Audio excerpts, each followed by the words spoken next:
남성평등교육진흥원 폭력예방교육부에서 근무하셨습니다.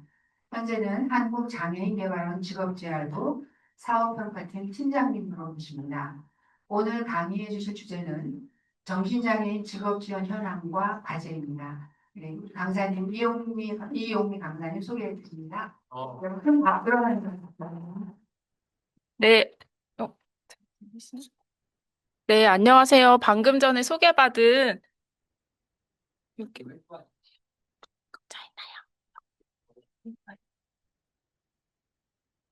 네, 네, 안녕하십니까. 방금 전에 소개받은 저는 한국장애인개발원 직업재활부 사업평가팀장 이호기입니다. 만나뵙게 돼서 반갑습니다. 줌이라서 여기 사셔요. 네. 저는 오늘 교육에서 어떤 주제로 강의를 할 거냐면 앞에 보시는 바와 같이 정신장애인 직업지원 현황과 과제, 그리고 제가 아무래도 소속되어 있는 곳이 한국장애인개발원이다 보니까 저희 개발원 사업 중심으로 해서 말씀을 좀 드리려고 합니다. 오늘 날씨가 매우 좋더라고요. 그런데 이렇게 자리를 또 함께 해주셔서 저도 뜻깊게 생각하고요. 그 내용을 좀 이어서 발표 드리도록 하겠습니다. 먼저 한국장애인개발원 하면은 어떤 곳일까라고 좀 생각하실 수 있어서 간단하게 개발원에 대한 소개를 좀 드리도록 하겠습니다. 한국장애인개발원은 저희 보건복지부 산하 공공기관이에요. 그리고 1989년도에 설립이 된 기관이고요. 장애인복지법 제29조의 2에 보시면 한국장애인개발원의 설립이라는 게 이제 명시가 되어 있습니다.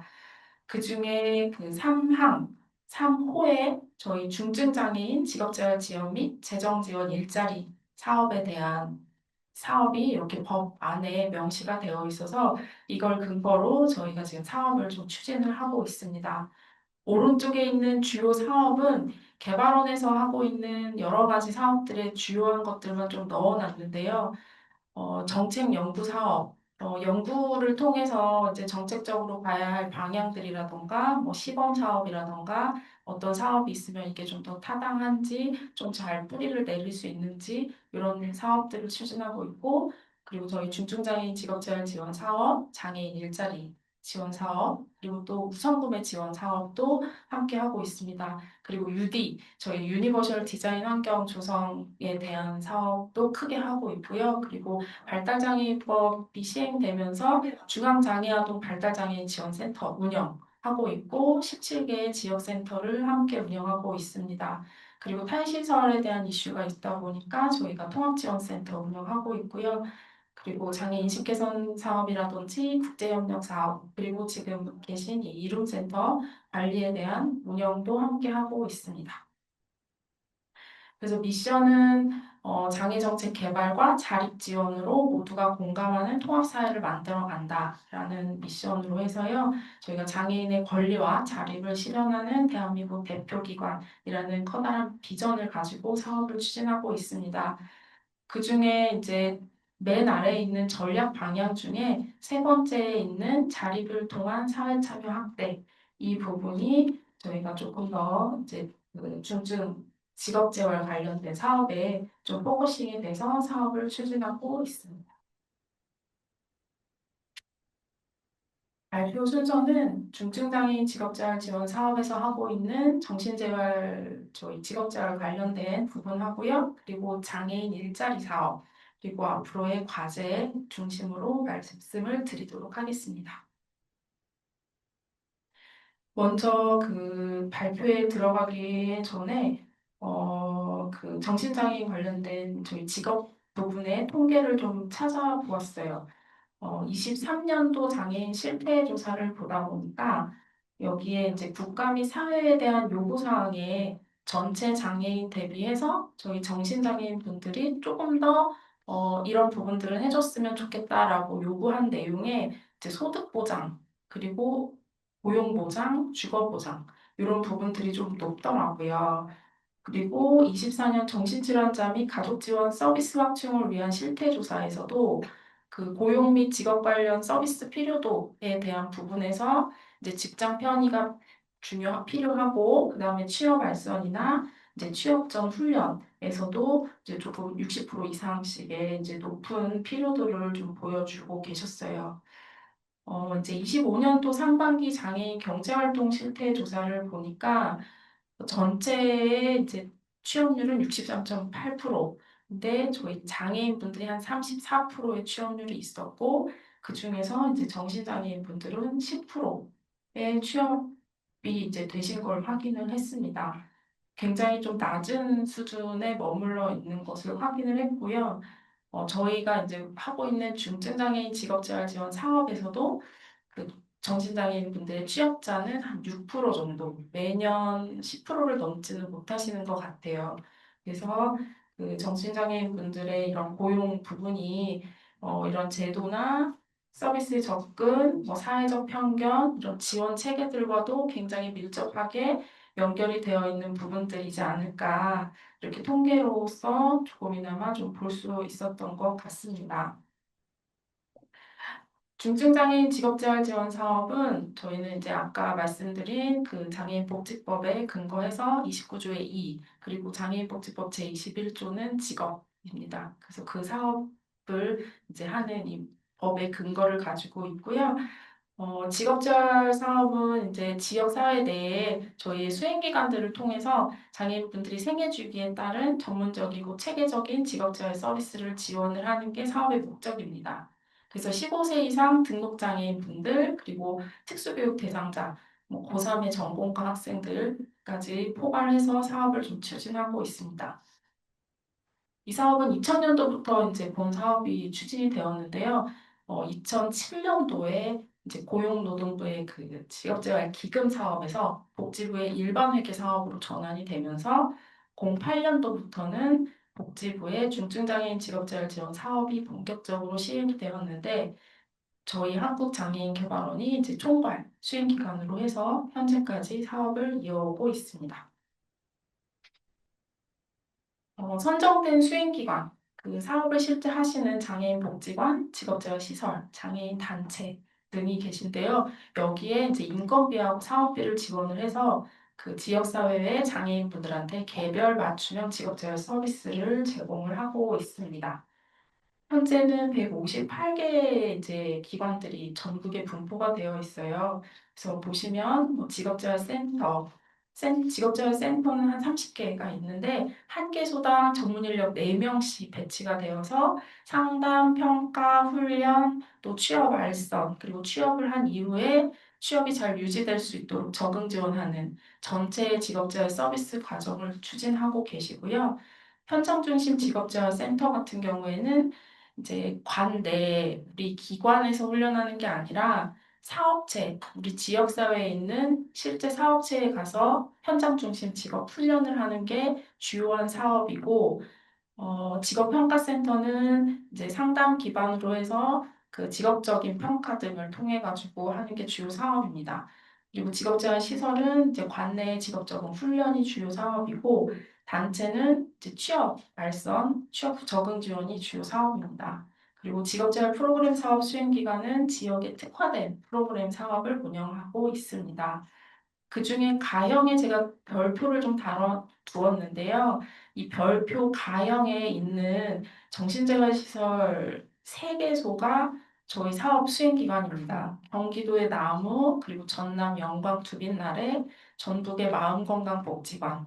요 3개의 기관은 정신재활시설의 주간재활시설로 등록되어 있는 기관들이신데, 이 기관에서는 이제 정신장애인분들을 좀 더 이제 주 대상으로 해서 현장 중심 직업 훈련을 통해서 취업 알선에서 취업까지 이어지는 사업을 수행하고 계십니다. 그래서 그림으로 보시면 처음에 장애인분이 오시면 이제 상담하고 평가하고, 그리고 이 분을 이제 직업적으로 어떻게 이제 그 취업까지 연계할 건지 계획을 수립을 합니다.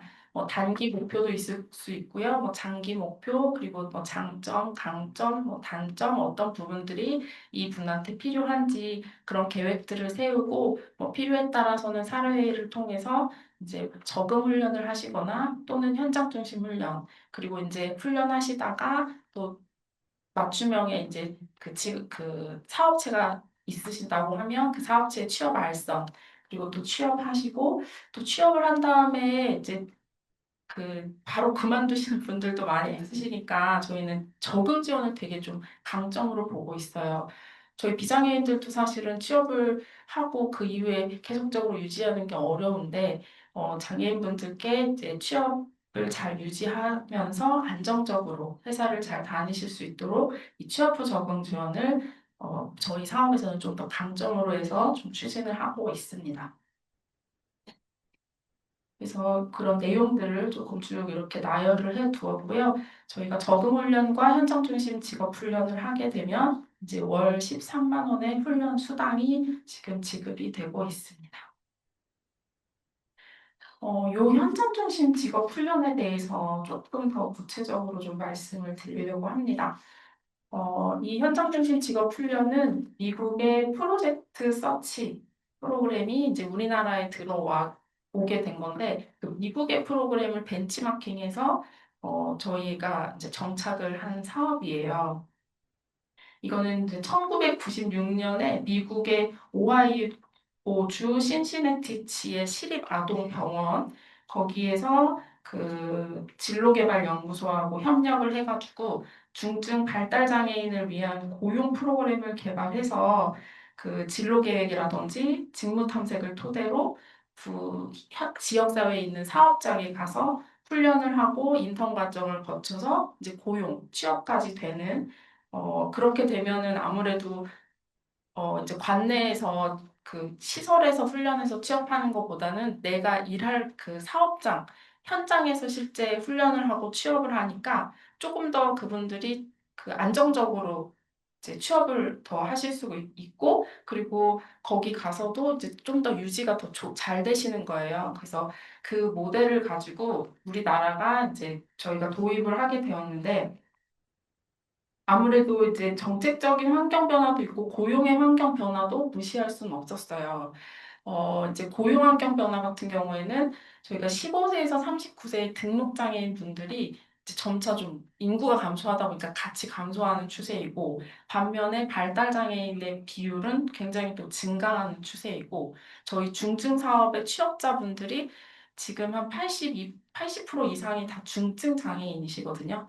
이제 그런 부분들이 좀 있다 보니까 아무래도 직업적으로 좀 독특한 특성이 있다라고 해서 이분들이 상대적으로 노동시장에 진입을 한다라고 해도 취업 유지에 약간의 제한성들이 있는 거예요.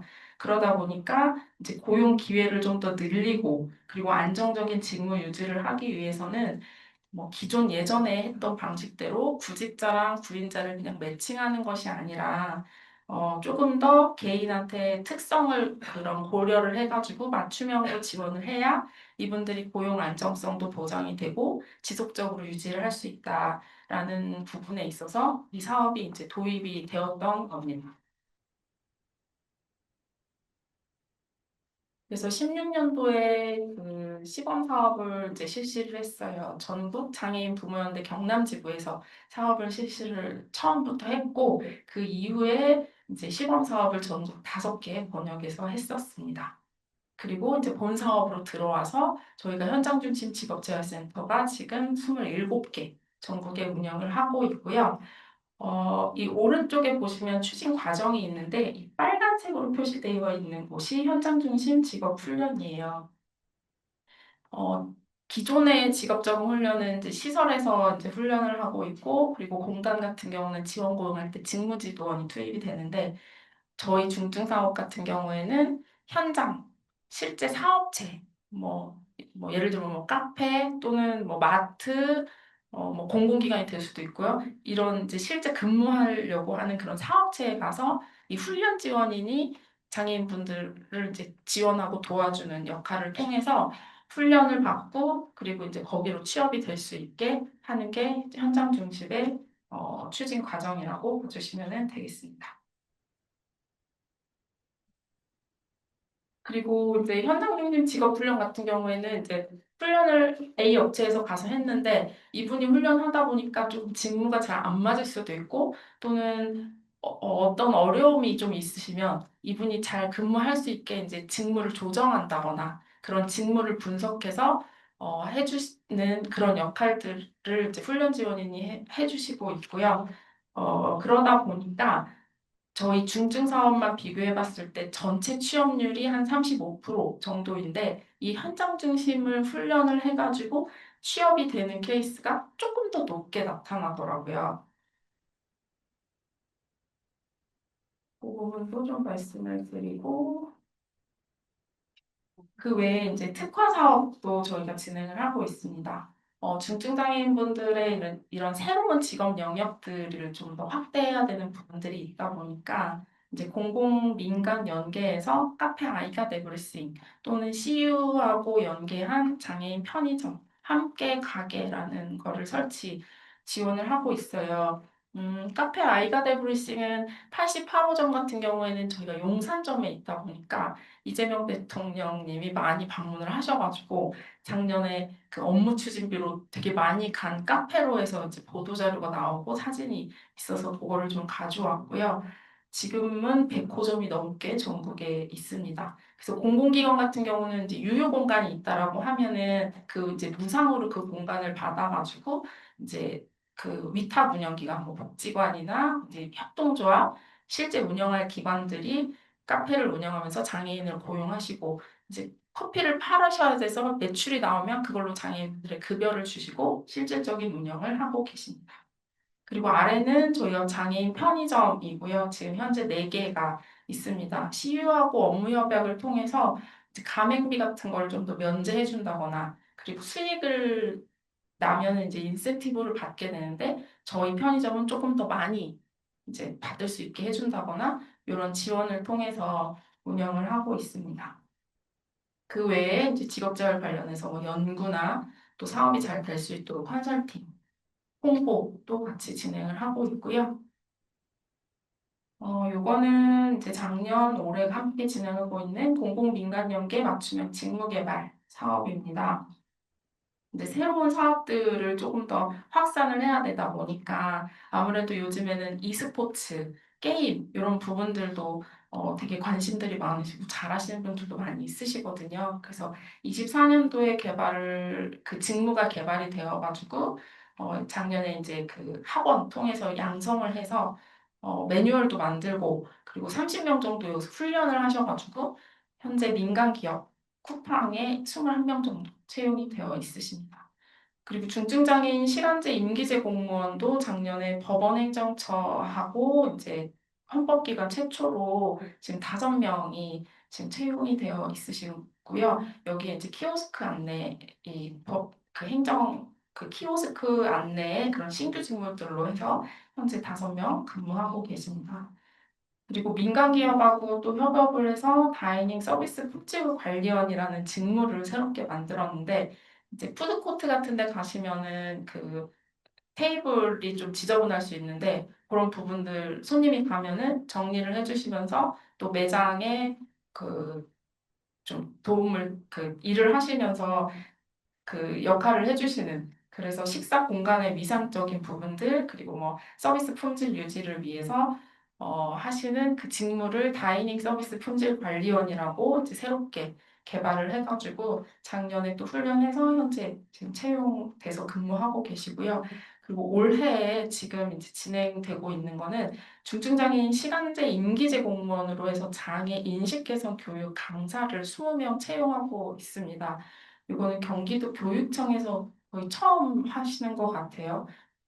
지금 채용 중이신 걸로 알고 있는데, 이렇게 되면은 또 중증장애인 분들이 이제 4시간으로 해서 근무를 하실 수가 있고, 5년 근무하시고 또 연장이 돼서 계속 하시는 분들이 있다 보니까, 이런 부분에서는 좀 더 관심을 많이 가져주시더라고요.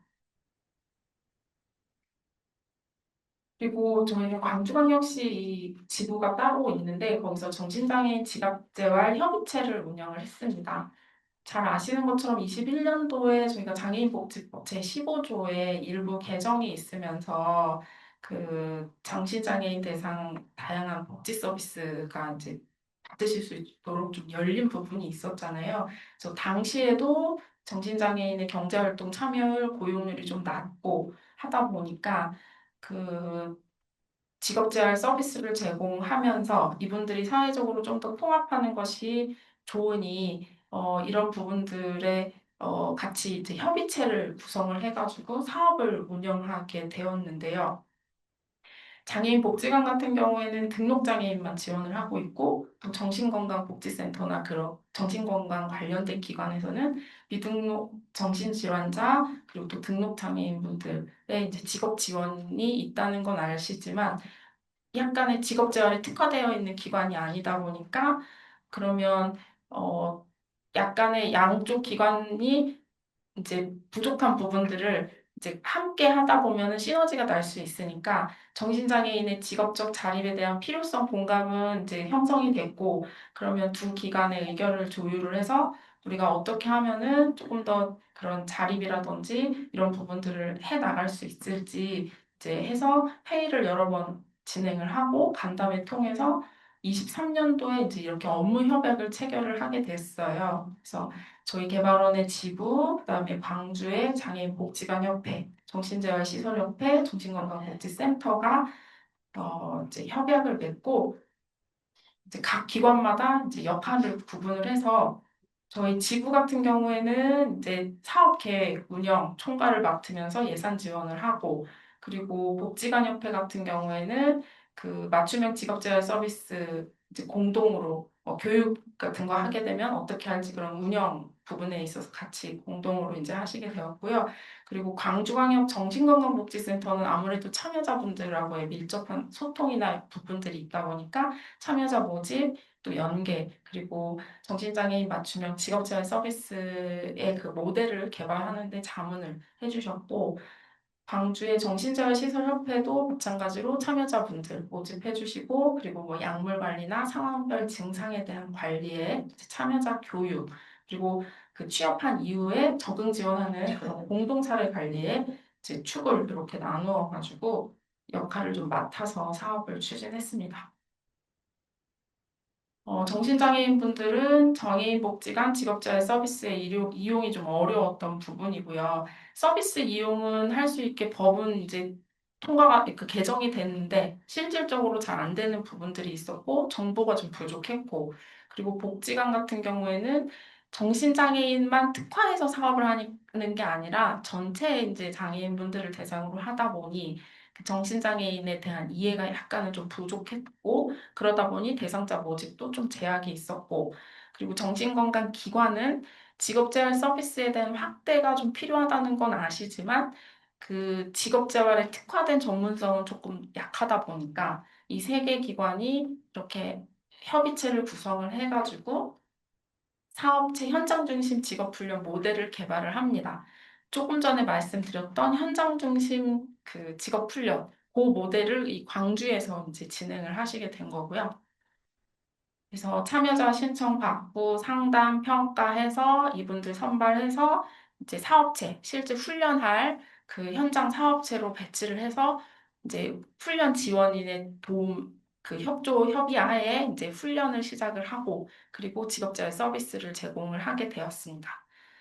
훈련을 할 때는 훈련 지원인이 이제 직무 지원을 제공을 하고 서비스 전 과정에 이제 그 함께 지원을 하게 되었고요. 그리고 그 수행 기간하고 참여자분들 이제 매월 공동사례 회의하면서 그 수료 후 또는 취업 이후에도 계속 취업 후 적응이 잘 될 수 있도록 그 전체적인 서비스를 제공을 했습니다.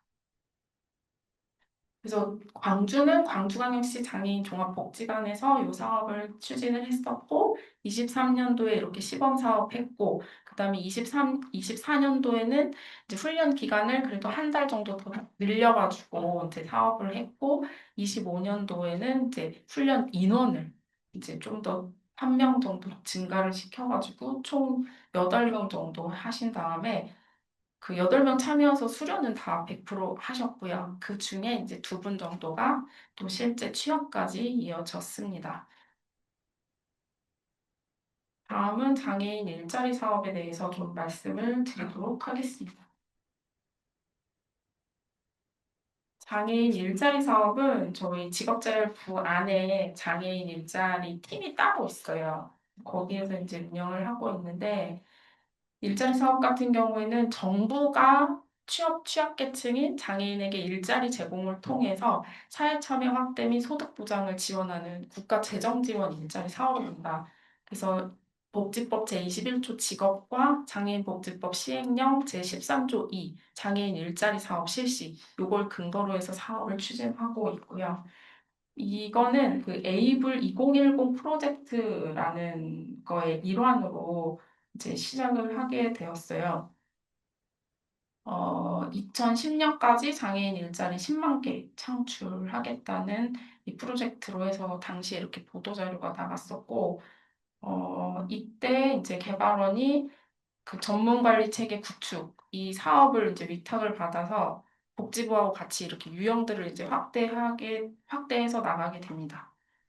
그리고 지금 그러면 현재 그 처음에 시작했을 때보다 지금은 얼만큼씩 늘어났을까 보시면 그 참여자 수는 처음에는 4,990명이었다가 올해는 35,000명 정도, 약 7.2배가 증가했고요. 그러다 보니까 예산도 많이 증가했습니다. 82억에 시작해서 지금은 2,534억 정도로 예산도 굉장히 커진 걸 보실 수가 있겠습니다. 일자리 사업의 그 유형을 보시면 이제 일반형 일자리, 복지 일자리, 특화형 일자리 이렇게 해서 구분을 하고 있는데요. 이제 18세 이상 미취업 등록 장애인을 대상으로 하는데 그 복지 일자리의 특수교육 복지 연계형만 이제 학교의 학생들 그 취업 안 된 전공과 친구들이 들어올 수가 있어요. 그리고 특화형 일자리는 시각장애인하고 발달장애인 요양보호사로 해서 이렇게 장애 유형을 조금 구분해가지고 사업을 추진을 하고 있습니다. 일반형 일자리는 이제 시간제랑 전일자랑 구분이 되어 있는데 소득을 보장하는 일자리고요. 1년 동안 그 사업 참여를 하실 수 있는 사업인데 전일제는 말 그대로 8시간, 하루에 8시간씩 주 40시간, 5일 동안 근무하시는 거고 시간제는 이제 반으로 해서 하루에 4시간 해서 주 20시간 이렇게 일 근무를 하게 되십니다. 그래서 전일제 같은 경우에는 월 200만 원 정도, 그리고 시간제는 월 100만 원 정도의 급여를 받게 되시는데, 4대 보험 가입이 다 되고, 퇴직금까지 다 지급이 되고 있습니다. 그래서 주요하게 지금 근무하시고 있는 데를 보면은, 이제 행정도우미, 그리고 장애인 일자리 전담 지원, 그 행정도우미라고 해서 시군구청에 이제 많이들 또 계시고요. 그리고 복지 서비스 지원 요원이라고 해서 사회복지 전반에 이제 그런 프로그램 수행할 때 지원해 주시는 분들도 계시고, 그리고 보호작업장, 장애인 보호작업장 근로사업장에서 그 생산활동 하는 거에 또 도움을 이제 근무를 하고 계시는 분들이 있습니다. 그리고 복지 일자리는 참여형과 복지 연계형 이렇게 나눠져 있는데 이거는 시간이 주 14시간이다 보니까 그 조금 전에 말씀드렸던 거는 보다 시간이 좀 더 낮잖아요. 그래서 이제 직업을 경험하는 일자리라고 봐주시면 될 것 같아요. 참여형 같은 경우에도 주 40시간, 그러니까 한 달이면 한 56시간 정도 보시면 되시고, 월로 하면은 한 57만 원 정도의 급여, 퇴직금은 따로 없고 산재 고용보험이 이제 가입이 되고 있습니다. 그리고 특수교육 복지 연계형은 그 이제 특수교육 전공과 친구들, 학생들이 이제 참여를 하는 거고요. 고3 학생 같은 경우에는 실습 가능한 그 시점부터 참여가 됩니다. 그래서 대부분 이제 사무, 도서관 사서 보조, 뭐 우편물 분류, 그리고 또 장애인 주차 그 구역 개도하거나 이런 부분들에 이제 서비스 근무를 하고 계시고요. 그러다 보니 대부분 관공서, 뭐 어린이집, 유치원, 뭐 학교, 도서관 쪽에 근무를 많이 하고 계십니다.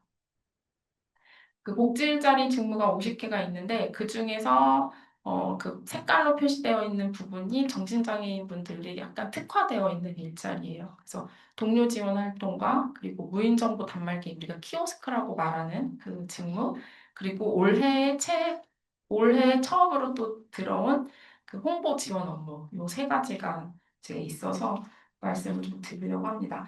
그 장애인 일자리 사업 같은 경우에는 매년 11월에서 12월 정도에 전국 시군구 그 민간 위탁을 받은 수행 기관들 통해 가지고 홈페이지에 이제 공고가 뜨게 되는데 거기에 이제 모집 어떻게 할 거고 선발 어떻게 할 거다라는 게 올라와요.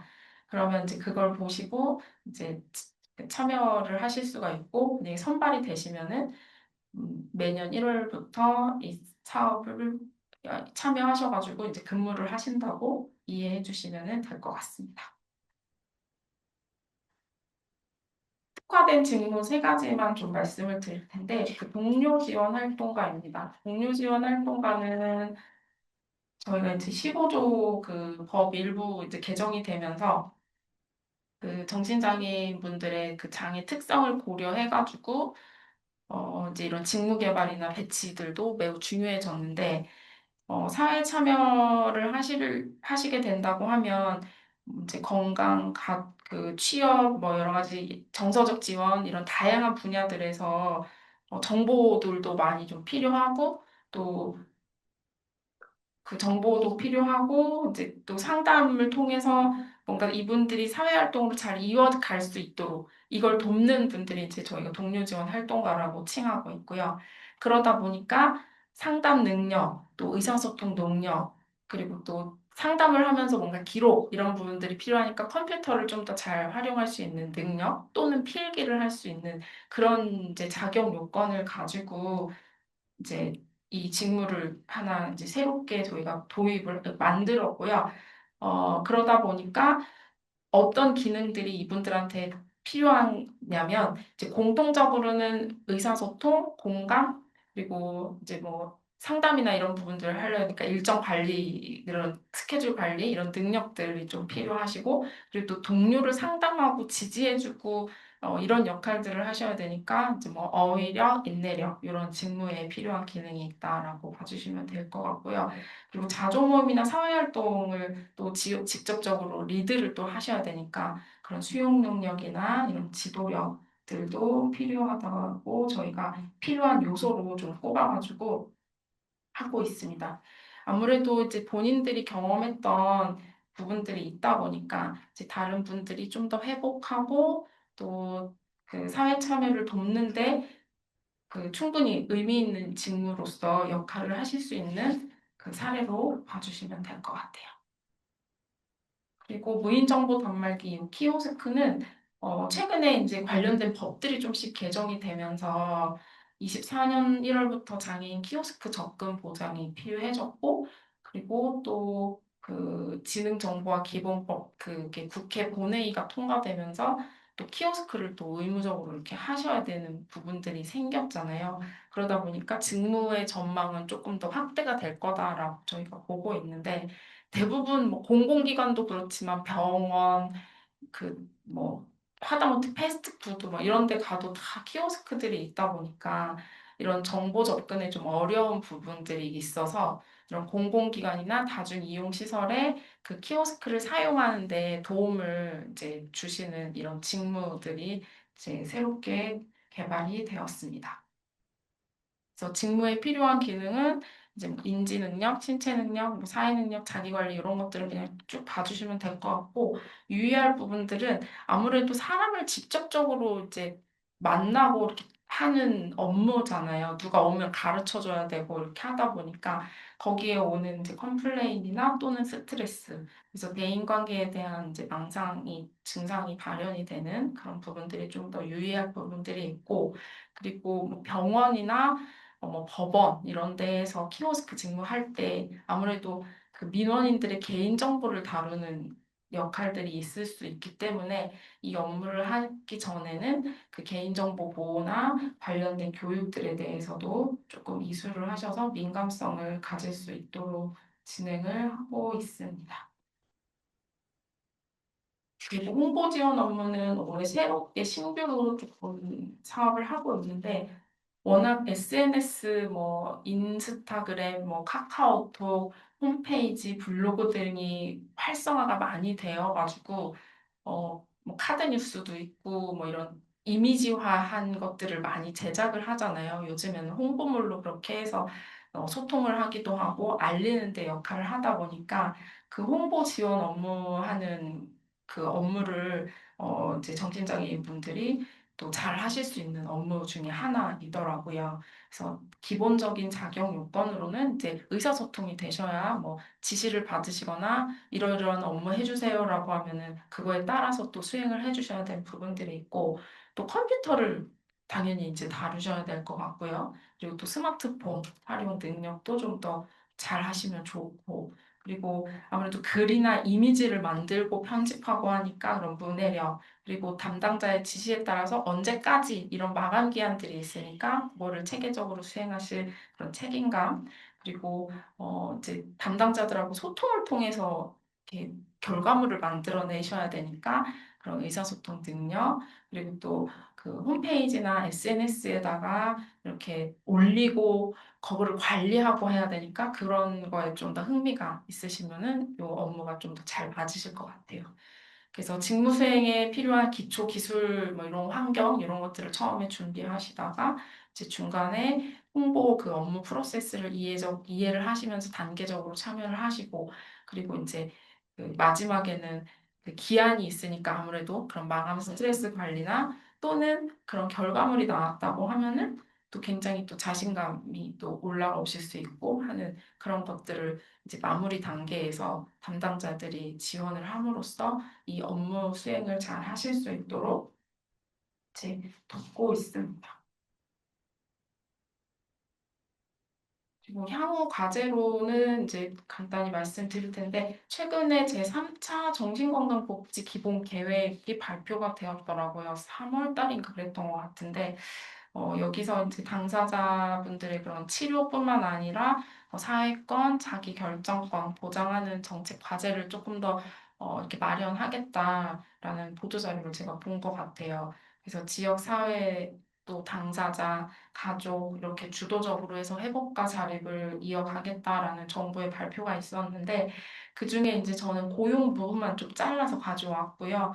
여기에 이제 경제활동 촉진을 위한 고용 지원, 저희 복지부도 있고 또 이제 고용부 직업이니까 그 두 부처에서 아마 추진을 할 것 같아요. 그래서 활성화 방안으로 이제 예정되어 있는 안으로서 이제 장애 등록되어 있는 분과 미등록 장애인 분들을 이렇게 구분을 해서 구직이나 근로복지에 어떤 지원들을 할 건지 이렇게 좀 나온 부분이 있어서 참고하실 수 있도록 가져왔고요.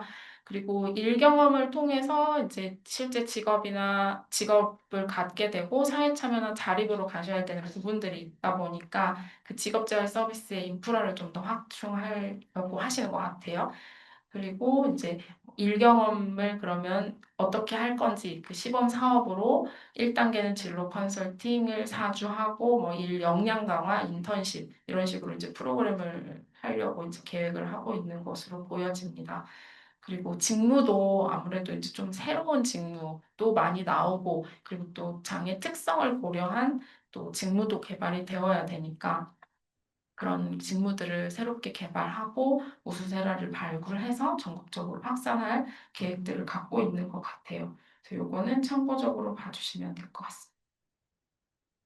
그래서 저는 향후 과제를 이제 몇 가지 뽑아왔는데 그 아무래도 정책이 그러니까 현장에서 그 이제 조금 더 활성화돼서 뿌리매기 그 자리매김을 좀 하려고 하면은 아무래도 예산들이 좀 많이 필요한 부분이 당연히 수반되어야 되다 보니까 이런 지자체 차원에서 조금 더 정신장애인의 직업재활을 위해서 뭔가 조례를 좀 더 만든다거나 고도화한다거나 그런 것들이 필요하지 않을까. 그래서 제도적으로 지원하는 부분이 중요하겠다. 라는 것을 하나 말씀드릴 수 있을 것 같고요. 그래서 정책적으로 뭔가 좀 더 그런 촘촘하게 이제 마련이 되어야지 뭔가 기관 간에도 뭐 역할이 이렇게 막 칸막이처럼 분절되지 않고 통합될 수 있겠다라는 생각을 하나 해보았고, 그리고 지역 내에 이제 장애인 직업재활 기관, 내서 저희 정신장애인 분들 아까 현장 중심 훈련한 거, 그다음에 또 취업을 하게 되면 그런 부분들로 해서 지역 사회에서 자립을 하셔서 살아가셔야 되니까 그런 서비스 확대가 필요하다. 그래서 광주의 사례처럼 정신건강, 우리 기관, 또 직업재활을 잘하는 장애인복지관 등이 협력해서 공동 사례 관리를 통해서 이제 네트워크를 확대하는 것이 필요할 것 같다라는 말씀을 드리겠습니다. 그리고 이제 미등록 정신질환자분들도 많이 계시니까, 근데 저희 사업만 해도 지금은 미등록 장애인이 아니라 다 등록된 장애인을 대상으로 하고 있다 보니까 어찌 보면 또 조금의 사각지대일 수 있거든요. 그래서 미등록 정신질환자의 서비스에 대한 고려들도 앞으로는 좀 고민이 필요할 것 같다라는 말씀을 좀 드리고요. 그리고 이제 수급권 중에 의료 수급 탈락하는 부분들을 또 많이 걱정 우려들을 하고 계시니까 만약에 이제 그 수급권자이시지만 이제 일을 함으로써 노동에 이제 들어오시게 되더라도 수급권이 이건 뭐 제도적이나 이런 부분들에 또 영향이 다 있겠지만 그 수급권에 좀 더 영향이 미치지 않게끔 하는 그런 제도 개선들도 좀 필요하지 않을까라는 생각을 해봅니다. 그리고 가장 중요하다고 생각하는 거는 이제 고용시장 내에 정신장애인에 대한 편견 해소가 제일 중요하고 필요하지 않을까라는 생각을 해보았어요. 그래서 취업 유지가 잘 되신다고 하면은 이렇게 편견을 해소하는 가장 좋은 방안이지 않을까라는 생각도 해봤고, 그러기 위해서는 장애인 복지관이라든지 정신재활기관에서 이제 지속적으로 사례 관리를 통해서 취업을 유지할 수 있도록 도와야 되는 게 필요할 것 같고요. 그리고 정신장애인 분들한테는 직업 경험을 통해서, 그리고 또는 사업주한테는 뭐 긍정적인 채용 경험을 통해서 말씀드렸던 현장 중심 훈련과 같은 이런 사업들이 조금 더 활성화되는 것이 중요할 것 같다라는 말씀을 좀 드리겠습니다. 그리고 어제 질문이 하나 이제 들어왔다고 그 담당 선생님께 연락을 받았는데 그 공무원 장애인 채용 그 뭐 직렬 이런 경쟁률 이런 걸 물어보셨다 하더라고요. 그래서 제가 급하게 좀 그 자료를 가져왔는데 여기는 일부만 가져왔어요. 제가 가져올 수가 없어가지고 국가 공무원 채용 시스템이라는 데 들어가시면은 거기에 이제 공고도 뜨고 뭐 원수 접수라든지 그 경쟁률, 뭐 이런 거 통계, 뭐 자세하게 다 카테고리별로 나오긴 하더라고요. 그래서 26년도에 국가공무원 경쟁 그 시험 계획을 좀 갖고 왔는데, 구급 직렬에서는 271명을 채용을 하시는 것 같아. 채용을 지금 이제 했죠, 벌써. 1월 달에 공고가 나가고 접수는 다 된 것 같아요. 그래서 공업직, 행정직, 뭐 세무직 이런 식으로 해서 이렇게 쭉 직렬이 있으셨고, 7급은 지금 51명을 채용을 하시는데 마찬가지로 이렇게 직렬에 이제 몇 명씩 선발하시는지가 그 계획안이 거기에 올라와져 있습니다. 그리고 그 장애인 의무 고용률이 저희가 국가 공무원들도 3.8%가 있거든요. 그래서 그런 부분들은 참고해서 같이 봐주시면 될 것 같고요. 경쟁률을 좀 찾다 보니까 그 국가공무원 9급 원서 접수 현황이 보이더라고요. 그래서 25년도랑 26년도인데 그 빨간색이 저희 장애인 경쟁률이고요. 과학기술, 이제 행정 이렇게 두 파트로 나누어지는데 25년도에 이제 행정으로만 말씀드리면 25년도는 7.2대 1, 26년도는 6.1대 1 조금 낮아지긴 했어요. 그래서 요거 참고로 봐주시면 될 것 같습니다. 그리고 중증장애인 국가공무원 경력 채용 제도가 또 따로 있어가지고 26년도에 지금 70명 선발한다고 공고 나왔고 원서 접수까지는 마무리된 것 같아요. 285명이 이제 접수를 하셔가지고 24.5대 1의 경쟁률로 확인이 보도자료 통해서 확인이 됐습니다. 지금 이제 이게 2008년도에 18명을 시작으로 해서 작년까지 525명을 이제 선발을 하셨고요. 그리고 중앙부처에 지금 중증장애인 공무원 총 1,200명 정도가 근무를 하고 계시다고 해요. 이거는 인사혁신처의 보도자료에 있는 것을 좀 가져왔습니다. 그러면 작년에 이 몇 명이 채용됐나 봤더니 44명이 이제 합격 최종하셨고, 그중에 정신장애인이 5명 명이 채용이 되셨더라고요. 그래서 비율로 보면 한 11% 정도의 이제 채용이 되신 것으로 확인이 됐습니다. 네, 저는 여기까지 제가 말씀드릴 수 있을 것 같고요. 요거는 올해의 장애인의 날 슬로건입니다. 당연한 일상 모두가 누릴 수 있도록 이라는 슬로건으로 좀 마무리를 하려고 해요. 우선 짧으면 짧고 길면 긴 시간인데 발표 들어줘서 너무 감사드리고요. 정신장애인 분들의 그 고용은 이제 회복, 자립, 지역사회 통합이 가장 중요하다고 생각하고 한국장애인 개발원 같은 경우도 보건복지부 산하의 정책 또는 이런 이제 부분들을 해 나가는 역할로서 앞으로 정신장애인 분들이 사회 안에서 역할을 찾고 또 지속 가능하게 일할 수 있는 방식들, 직업재활, 일자리 지원 등 계속 확대해 나갈 수 있도록 노력하겠습니다.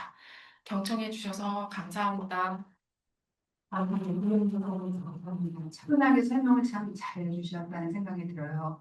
여러분 10분간 저희가 질문 시간이 있습니다. 취업과 관련해서 네, 질문 있으시죠? 네, 저는 오늘 이렇게 좋은 강의를 듣게 되는 줄 잘 모르고 준비도 아무것도 안 해왔는데 그냥 도저히 넘어갈 수가 없습니다. 그래서 말씀드려요. 네. 우리 정신장애가 네. 증세와 약부작용으로 힘들잖아요. 변화가 많다는 건 알아요. 네. 아는데 제가 여기서 불만을 계속 생각했던 거를 지금 또 생각이 나서 말씀드리는데 이렇게 힘든 우리 정신장애를 이거는 오신 분과 우리 심지어나 우리나라가 전부 신경 써야 될 부분이긴 하지만 말씀을 드립니다. 누구한테 하는 거는 지금 챙겨주세요. 도움을 주시기를 바랍니다. 우리 환자들이 엄청 불안하고 스트레스로 이 병이 왔잖아요. 그런데 이렇게 계약직을 만들어서 뭐 3개월, 6개월 뭐 이래가지고 이 애들을 또 불안하게 스트레스를 또 주고 있잖아요. 그럼 그 병이 나아질 수 있겠습니까? 안전하게 좀 해줘야 된다는 거죠. 그걸 도와달라는 거예요. 또 하나, 의무 고용을 이거를 안 해서 그 벌금이라는 그 단어를 지금 생각이 안 나는데 왜 이렇게 힘 있는 회사나 단체가 우리 이 장애를 가진 분들 누가 장애 갖고 싶어요? 이분들을 안 품어주면 누가 품어줍니까? 나라가 품고 품어줘야지. 이거를 안 내가지고 돈으로 벌금을 낸다? 그걸 어디다 쓰는지도 모르겠고 몇 년 전에 거의 1조더라고요. 9,100, 뭐, 몇 억이 모였다는데 그걸 어디다 쓰는지도 모르겠고 왜 그렇게 합니까? 법이 너무 허름하다 이거예요. 좀 강화해갖고 써라. 거기까지 가져야죠. 아무리 민주국가, 공산국가가 아니라 하더라도. 써줘라 해야지. 써도 되고 안 쓰잖아요. 그게 뭡니까? 너무 그게 아주 속이 상해요. 그 다음에 또 하나, 보호자갑장. 뭐 그따위 이름이 어디 있어요? 9시에서 6시까지, 8시간 근무시키고, 그 보호라는 이름 붙여가지고, 35만 원, 5만 원, 3만 원, 15만 원. 8시간 근무시켜놓고, 그 환경도 좋지 않은데, 그게 사람 대접입니까? 없어져야 돼요. 그 들먹거리지 마세요. 상당히 화가 납니다. 그 다음 또 하나, 기왕이면 우리 애들을 일을 시킬 때, 그 회사 이름을 자기라는 일 없이도 그런 이름 안 붙이고도 이쁜 이름 있잖아요. 그래가지고 내부적인 이 아픈 애들을 하더라도 이름이라도 좀 근사한 걸 해가지고 일을 시켜야지 뭡니까 그게. 보호작업장이 뭐예요? 그거는 정말로 집에 있기 힘들어서 데리고 있는 거예요. 우리 애들하고 좀 달라요.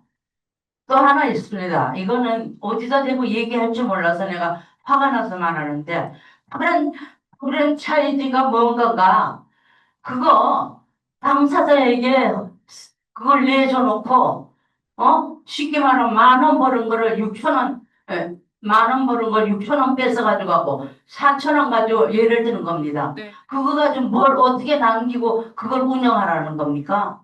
이런 것도 손 봐야죠. 프랜차이즈가 뭡니까? 손 안 대고 꼭 벌겠다는 겁니까? 약자를 갖다가 그렇게 뺏어먹고. 그뭐 해내는 거예요? 망하라는 거예요? 그런 것도 좀 생각해 줘야지, 나라에서. 이왕해 줄 거를. 정말 화납니다. 도와달라는 거예요. 뭐라고 털대는 게 아니고요.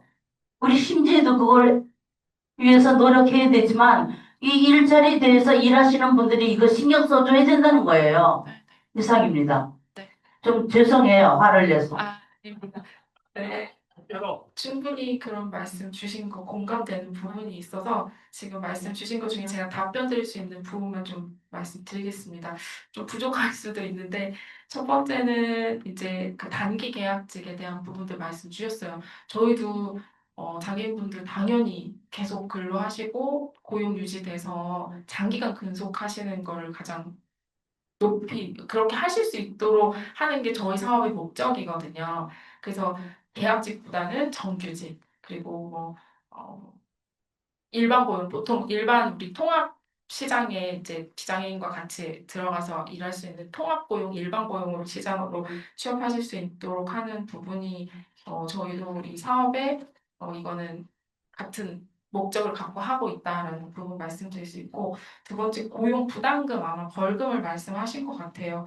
이 고용 부담금이 예산이 많다는 거는 저도 알고는 있는데 이거는 이제 고용노동부의 예산으로 좀 분리돼 있어요. 저희의 이 중증 사업은 또 일반 회계로 편입돼 있고 그 고용 촉진 그 부담금 기금은 공단에서 거기에 이제 또 다양한 사업들을 하고는 있어요. 공단도 보시면은 지원 고용 사업, 뭐 장애 인턴제, 또 사업주분들 지원하는 거, 표준 사업장 지원 이런 사업들 할 때 이 기금을 네, 아무래도 사용하고 있는데 기금 사용을 조금 더 뭐 확대해서 쓸 수 있다고 하면 저도 이건 좋을 것 같아요. 근데 이거는 뭐 이런 상황이 있다라까지만 말씀드릴 수밖에 없을 것 같고 그리고 보호작업장 맞아요. 이것도 환경이 저희도 이제 시설에 가보면은 뭐 정말 좀 편차도 있기도 하고 말씀 주신 것처럼 이제 최저임금 적용 제외를 받으면은 임금이 되게 낮게 또 책정되어 있는 분들도 있다 보니까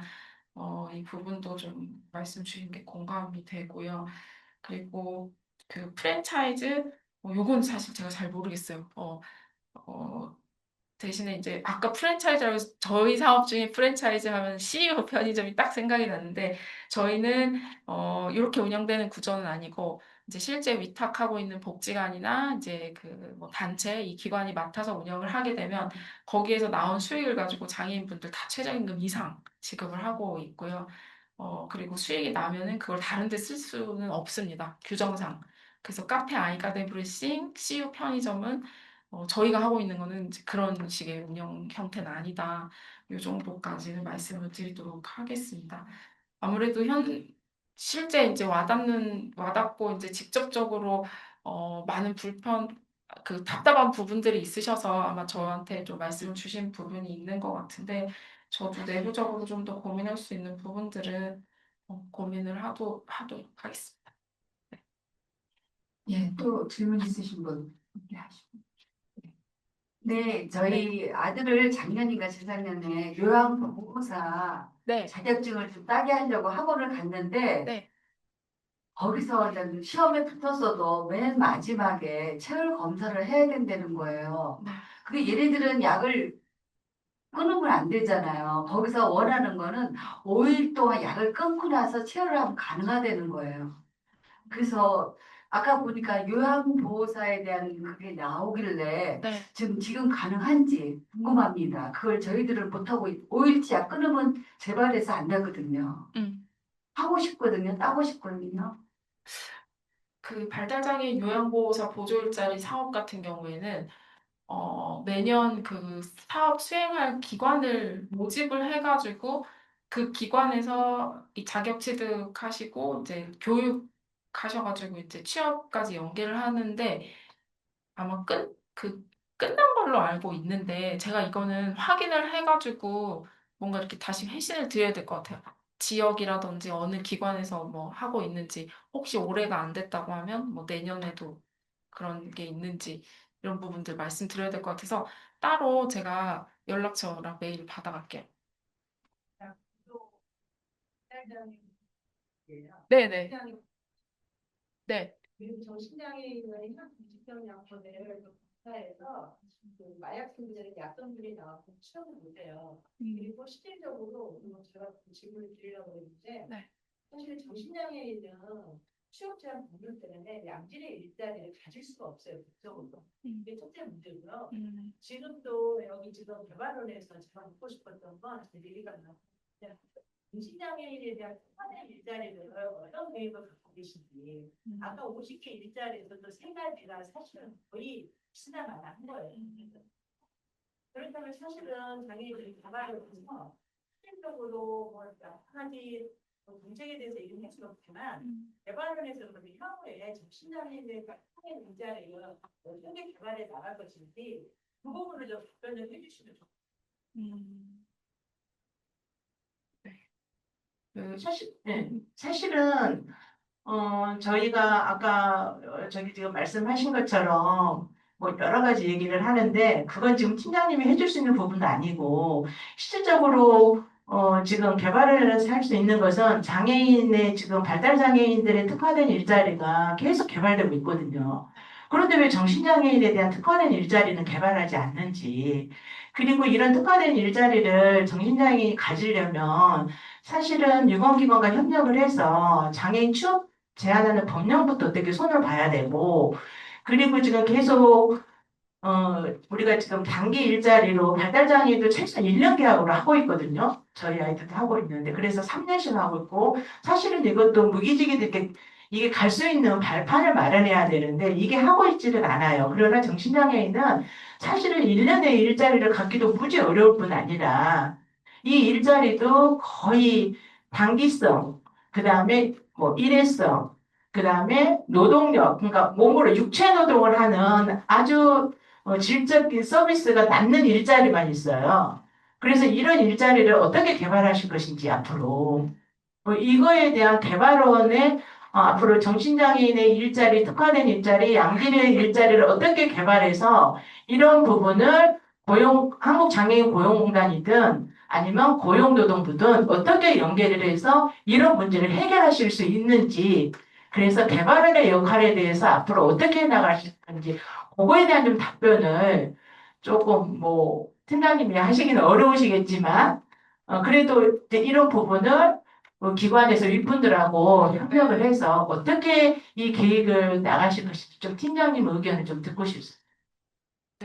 사실은 그 신규 일자리 직무 개발이 이제 일자리 개발 팀에서 매년 이렇게 하고는 있어요. 그래서 어떨 때는 고령, 뭐 발달에 특화된 직무, 또 어떨 때는 이제 정신 특화된 직무 이런 식으로 하고는 있는데 그 직무가 이제 뭐 많지는 않고 그리고 또 한 장애 유형에 이렇게 특화해서 계속 이어가지를 못하다 보니까 좀 답답함이 있으실 거로 생각이 됩니다. 근데 정신장애인 저희도 그 법 개정 이후에 직업재활 영역에서 좀 더 확대할 수 있는 것들을 고민을 많이 하긴 했는데 어, 사실 지금 제가 이렇게 딱 말씀드리기 좀 어려운 부분이 있고요.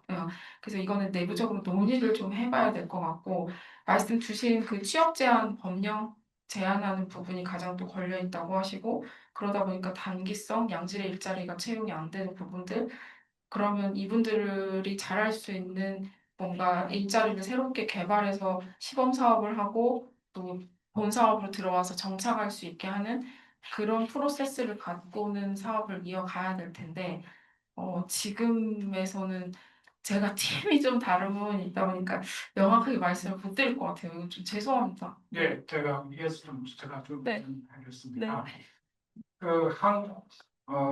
장애인 개발은 사실은 국가 이임을 받아 하는 거잖아요. 그죠? 네. 복지부에서 장애인 일자리에서 이임을 받아가 하는 건데, 네. 우리가 장애인 개발을 해서 할 수 있는 부분이 있고 할 수 없는 부분이 있는 거고. 근데 제가 할 수 있는 부분에 대해서 좀 여쭤보고자 합니다. 자, 중증 장애인 지역 재활 지원 사업 수행 기간인데 우리가 한국 장애인 개발을 직접 하는 것이 아니잖아요, 그렇죠? 네. 수행 기간을 이제 선정해서 이렇게 하고 있는데 아까 이제 정신장애인들이 세 개 있다고 말씀을 했었어요. 네. 경기도에 하나, 전남에 하나, 전북에 하나, 서울에 한 개도 없는데 네, 네. 혹시 우리 심지어 같은 개인 가족 단체가 그러니까 우리 수행 기간으로 신청할 수 있는 자격이 되는지 아니면 그러고 어떻게 또 뭐 이렇게 신청을 할 수 있는지 그런 부분은 아마 우리 한국장애인 개발원에서 가지고 있는 권한이니까 그에 대해서 좀 답변을 좀 부탁드리고 그 다음에 신규 직무 많이 있어요. 사실 신규 직무 우리가 아까 지금 동료 지원과 활동하도 말씀하셨고 무인정보 당말들이 신규 정신 홍보 지원 업무 뭐 우리 정신장애인들이 다 할 수 있는 업무들이라고 생각해요. 지금도 하는데 근데 이것도 직접 하는 것이 아니고 민간 기관에 위탁을 하시는 겁니까? 네, 맞습니다. 위탁을 하면 우리 이런 것도 우리 심지에서 지원할 수도 있겠네요. 심지에 위탁을 받아가 심지에서 운영할 수도 있겠네요. 그렇죠? 그 이제 보통은 민간 위탁을 하게 되면 그 기관의 이제 신청 자격이 그렇겠죠. 있어서 그걸 좀 봐야 될 것 같습니다. 그렇죠. 우리가 사실은 우리 심지나 아니면 꼭 이렇게 우리 개발에서 요구하는 자격 요건을 갖추어서 우리들이 일자리를 창출할 수 있는 예산을 우리가 사실은 심지에서 동료 지원관을 활동하고 있어요. 하고 있는데 예산이 없어가지고 나는 못하고 있습니다. 근데 이거는 동료 지원과 활동가나 무인 단말기 홍보 지원은 개발원에서 국가 예산을 주겠다는 이야기잖아요. 그죠? 이거는 이제 신규로 개발된 직무를 이제 일자리 사업의 직무로서 이제 만들어졌는데 예. 이제 근데 이게 예산이 얼마 정도 있어요? 이거는 이미 이제 그 배치기관 일자리 사업 수행하고 있는 기관들에서 하고 있으니까 예산이 얼마 이렇게 책정되어 있다 이 말씀을 드리더라고요. 그래서 우리가 아니 꼭 지금 당장이 아니더라도 내년에도 우리가 할 수도 있고 우리가 할 수가 있는데 이런 부분들을 그렇게 이제 개발원들이 다 못하니까 위탁을 하잖아요. 네, 맞아요. 제가 궁금한 거는 우리가 가족 단체가 이런 위탁을 받을 수 있으려면 어떤 자격을 갖춰야 되는지 그 부분에 대해서 좀 말씀 수 있을까요? 그 수행기관 유형 중에 이제 정신재활시설 3개 기관이 들어와 있는데 기관 선정할 때 신청 자격 기준이 이제 뭐 복지관, 장애인 단체, 저희 시설. 근데 지금 말씀 주신 가족 단체는 우리 좀 확인해 보겠습니다. 사단법인으로요? 그럼 단체하고 유사할 수 있을 것 같은데. 사단법인도 신청장애 네, 요거 지금 현재 저희 수행기관 뽑고 있거든요.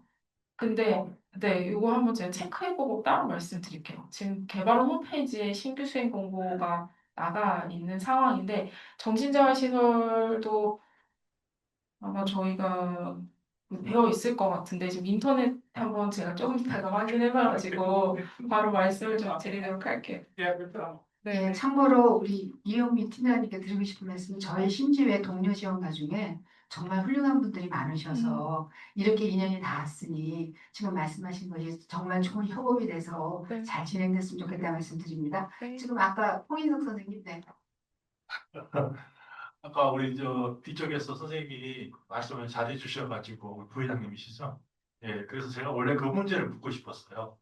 여기서 뭐 어떤 우리가 군대 가서 하실 이야기를 팀장님이 요구하는 건 좀 어려운 부분이 있고요. 다만 이제 장애인 개발은 입장이기 때문에 좀 처음에 그 통계표를 보면 그래서 그 부분은 좀 배제하고 짧게 말하겠습니다. 통계표를 보면 정신장애인 쪽이 자립이라든가 이런 지금 취업에 대한 굉장한 그 요구가 있는데, 근데 실제로 거기에 대해서 취업률이라든가 이런 부분 굉장히 저조하잖아요. 네. 그렇다면 일반적인 장애인 수준에 비해서 이 취약한 부분에 또 여기 장애인 개발원에서 더 우선적으로 또 배려나 관심 갖고 왜 이들이 취업률이 낮은 건가? 왜 이들의 정신장애 갖고 있는 특성인데 그렇다면 여기에 성공할 수 있는 사례가 어떤 사례입니까? 이런 것들을 고려한 연구와 개발이 좀 필요할 것 같아요. 저는 이제 한 가지 예를 들어주면 티집인지라는 그 커피 브랜드 있잖아요. 장애인 고용제도하고 네. 정신장애인은 혼자서 안정적으로 유지하기 어려우니까 지원 체계 속에서 팀적 그룹으로 8가지로 지원하고 있더라고요. 이런 동료부터 시작해서 의료인, 가족, 네. 모든 이런 또 대체할 수 있는 사람까지 해서 이렇게 해서 성공적으로 안정적으로 기업과 연계해서 할 수 있는 부분이 있었거든요. 그렇다고 한다면 정신장애인들이 이 현재의 현재의 사회구조에서 현재 복지제도 서비스 안에서 취업하고 살아갈 수 있는 이런 방법에 대한 연구 개발은 그런 모델 개발이라든가 이런 것들을 만들어서 우리 재활계에는 관심 많은 사람들이 참여할 수 있게끔 좀 관심을 또 우선적으로 가져야 되지 않을까 그 말씀 드리고 싶습니다. 아니 어쨌든 오셔서 이런 또 강의 주셔서 감사합니다. 네. 네, 알겠습니다.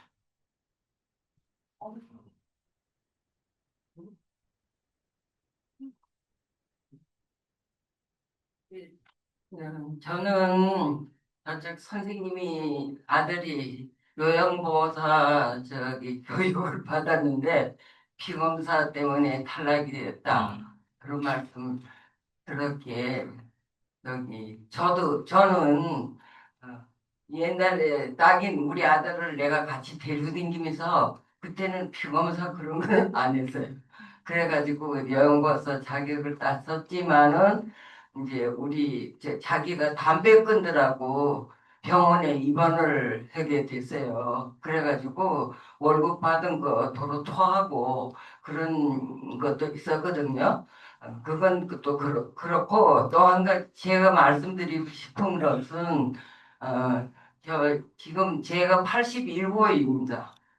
그리고 우리 아들은 이제 어양비형을 해가지고 40여 년 동안 이 병을 앓고 있었는데 지금 많이 회복이 됐어요.